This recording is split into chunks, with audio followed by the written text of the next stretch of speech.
Oh, hello, folks. Back again, David Stewart, with another episode of What's Up? Saturday afternoon. Uh, First of all, my wife Martha informed me that I accidentally uploaded my videos to her Facebook account last night. We both have, of course, separate Facebook accounts, so I guess she left hers on and I didn't notice it, and ended up uploading whatever I did yesterday. Oh, episode 1 of What's Up to her account. So thankfully to her, she discovered the error and rerouted it to my Facebook account. So if you missed last night's episode, it's now in its proper place.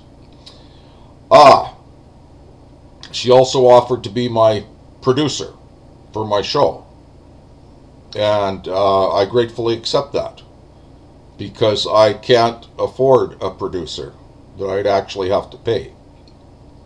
So that is very good news for me.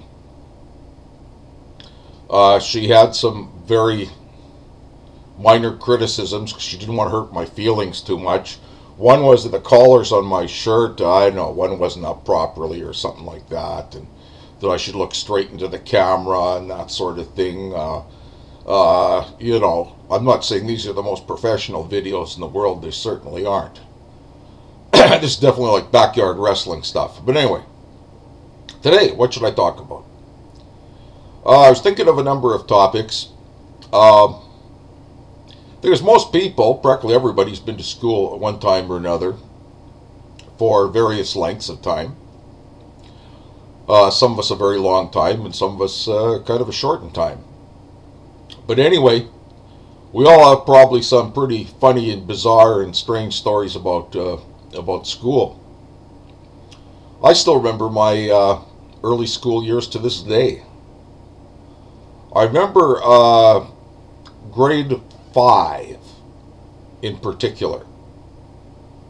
I don't know, any of you would have to be, kind of my age range, late 50s, early 60s, to remember the old days of school, where, the methods that teachers used to discipline the students were rather bizarre by today's standards and perhaps even illegal. But anyway, we didn't have many fat kids in our school, except for me and 2 others. And the other guy was kind of well built, so I wouldn't have called him fat. But let's say 3 guys who are heavy, of which I was the heaviest. Not only was I a fat kid in grade 5, I was a slob. Still am, really. Funny how some things don't change with time. So, anyway, what I remember about grade 5, I remember several stories, but one in particular, is if you're old enough to remember, and they still do it now in some schools, I believe, only now they call it USSR, but they used to call it just plain silent reading. And that was a period usually started first thing in the afternoon, where for 20 minutes to half an hour, everybody was supposed to take out a book from the library, or I think it had to be different than your reader, some book of your own anyway, or something you got from the library, and we'd all silently read for 20 to 30 minutes. And the room had to be absolutely silent. That means not a sound. You can hear a pin drop. So anyway, our teacher kind of had a dual objective for silent reading. One of them, of course, was educational, that we actually read and learn something. The other thing was to look who had a really dirty, unkempt desk. That's where I come into the story. Now, this teacher had pretty good technique. I've got to admit. She wore very soft soled shoes when she was going to do one of her desk inspections, always during silent reading time. Because theoretically, we were all so absorbed into our books and works of fiction that we would not notice her at all. And most of the time this worked. So, I'll never forget the afternoon, silent reading time, and little Kenny has his book out, dutifully reading whatever it was.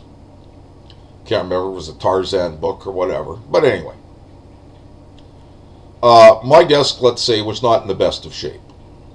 I probably had old lunches stuffed in there, scribblers all mashed up, textbooks in any which way, some scrap paper from math class kind of rolled up in a ball, old Kleenex. I don't want to discuss you, but you probably get the picture. I mean, it was pretty crappy looking.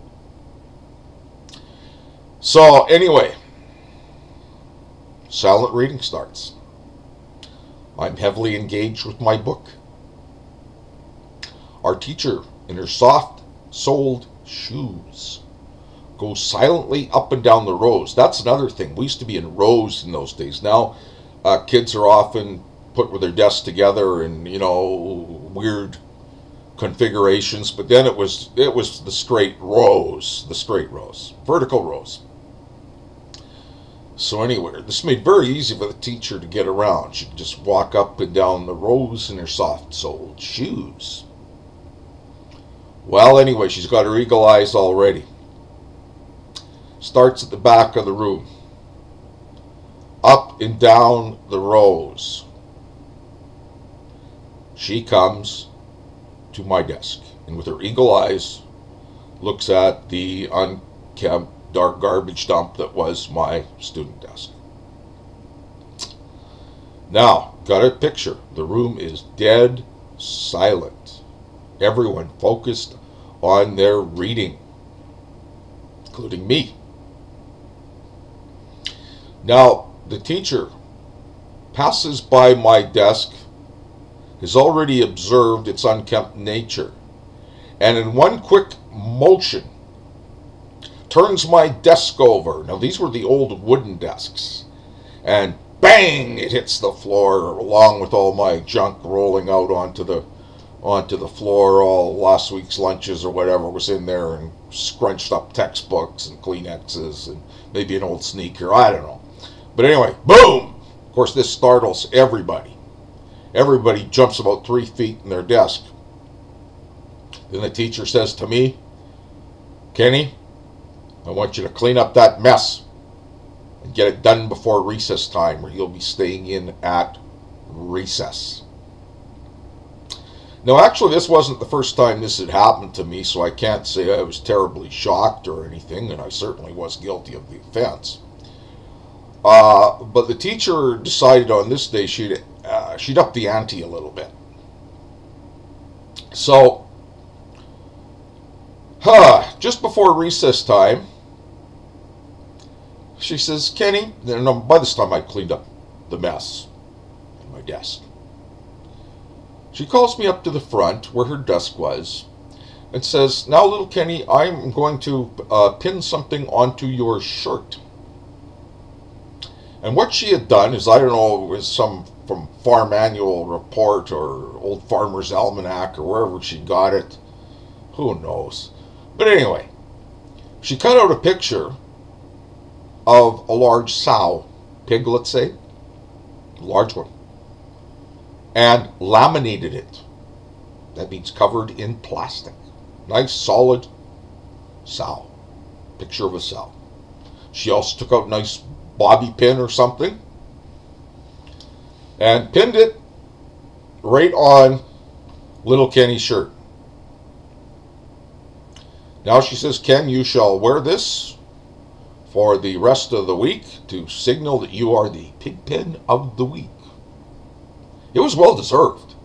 I mean, I hadn't exactly looked at anybody else's desk, but I don't think it could have possibly been much worse than mine.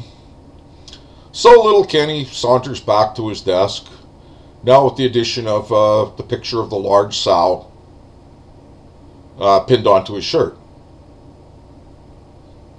But 10 minutes later, it's the best part of the day, it's recess time. It's winter, which means in Canada, we wear parkas. The teacher says to little Kenny again, "Come up here, Ken. We have to switch the picture of your pig now." So she removes the picture of the pig from my shirt and now puts it on the front of my parka.